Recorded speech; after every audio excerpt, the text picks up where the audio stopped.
This is Hydrogen Tap. It's 9:34 Friday morning. Been working all night on these projects. As you probably are aware, I've set up a new project on the over Unity motor that I've been working on. Right now what I've done is invested in this digital temperature readout. It's an oven meter, and there's the probe. This I'll be able to get more data from. That's the voltage I'm charging at. It's a little bit higher than I'd like, but a car would generally be running around 14 volts. And then we have our amps over here. I set this up by the window now, and there's a fan behind it. It's the only way I can do this. The only way I can do this test. It's because the new cell, the Aran cell twin in the 3/4 system that I'm using here. The Aran cell that I'm using is 3 inches by 6 inches long. There are 15 plates. The plates are spaced 1/8 of an inch apart. This is the same cell that I have on my site, hydrogentap.com. The spacers are those plastic spacers that I make, and you can see the color code there on the cell. So what I've got there, the 2 green are going to negative. That's 3/4 of the cell. Okay, back. So you've got the 2 greens, which are going to negative, and the red is going to the positive plate. So what I'm going to do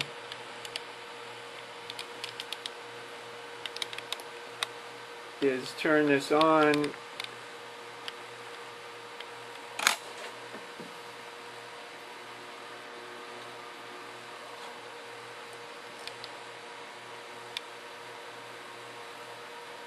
We're running right now at 23 amps. Jeez.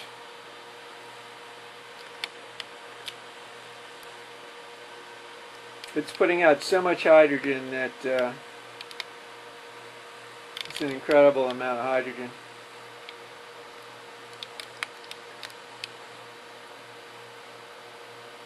It's less than 23 amps.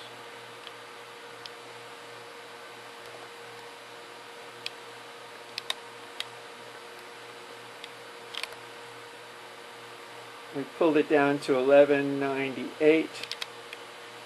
This is my question here.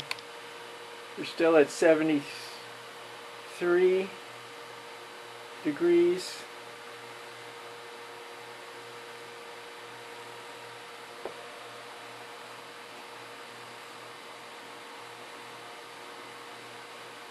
I'm really drawing too much for the wire that I'm using.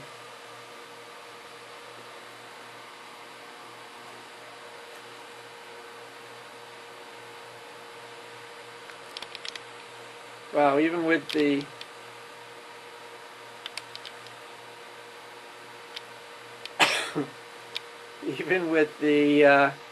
fan drawing everything out, hydrogen is really pouring out of this system.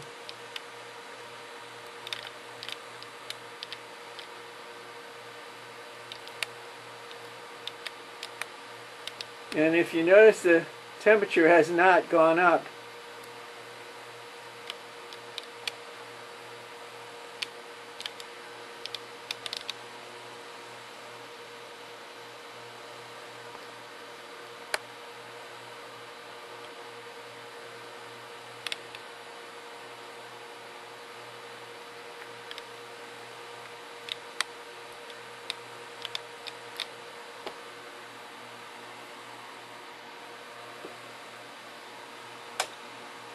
My wires are starting to burn. I'm going to have to turn it off. Just couldn't take that amperage finally. And we've gone up to 74 degrees. I'm going to have to put some heavier wire on it before I can test this again.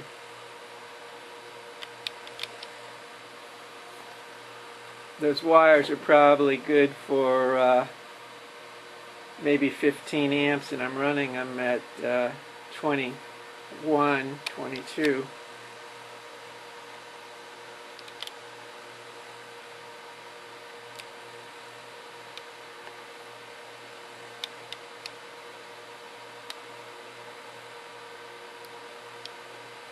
Interesting, even that short period of time with all that amperage going through there, it really didn't go up as fast as I thought it would be. The amount of hydrogen this is putting out using that 2/3 or 3/4 system is considerably more than I was getting before. Again, this is the Aran cell. It's 3 inches across by 6 inches down each plate. There's 15 plates and they're spaced 1/8 of an inch apart.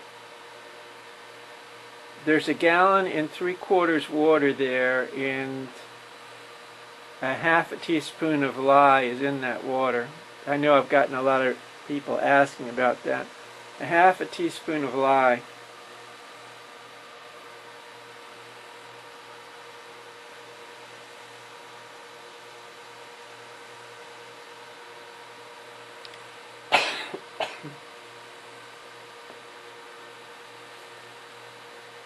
Wait a minute, actually it's not 1/2, it's 3. It's less than 1/2. What did I put down here?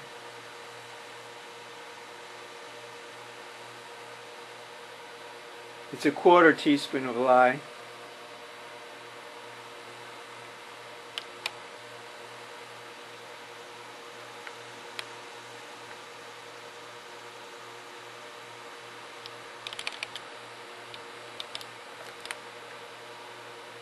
What I'm going to do is rewire this and put my 10 gauge wire on it so I can run it for about 30 minutes. At least now I have a temperature gauge here, which is going to help a lot. This is one of the problems I've had with the car. Most of that car problem is with the heat of the engine. And one of my viewers, so to speak, has written in and he's put his in front of the radiator, which I may do. There's all kinds of ways to get rid of that problem.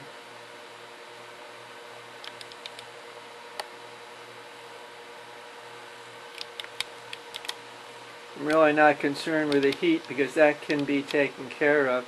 What I've been concerned with is the amount of hydrogen I can get out of here.